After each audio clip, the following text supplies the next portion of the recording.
Obviously, as you've heard today, we have some huge disagreements. This amendment would raise taxes by more than $1.1 trillion. That's trillion with a T over the next 5 years.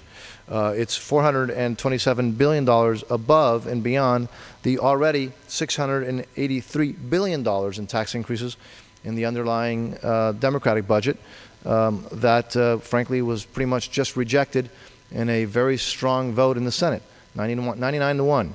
And the reason there was a 99-1 vote was because the senators on both sides of the aisle, Republicans and Democrats, do not want to support eliminating all of these middle-class tax cuts, the tax cuts on families, the tax cuts per child, et cetera, which is why they rejected that and adopted an amendment to have half the size of the tax increase that the underlying budget has. Half that size of an increase in taxes is still way too high.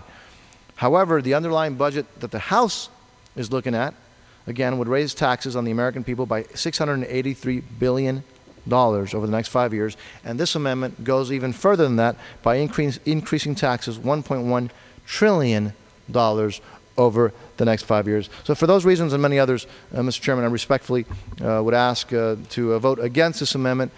But I do want to end one more time, Mr. Chairman, by commending the gentleman from Virginia and all his colleagues for doing a lot of work, putting together a work program that requires a lot of effort, a lot of work, even though, again, when it came out, obviously it's a $1.1 trillion tax increase, which is why, among other reasons, we cannot support it. So I would respectfully then ask my colleagues to vote against this amendment.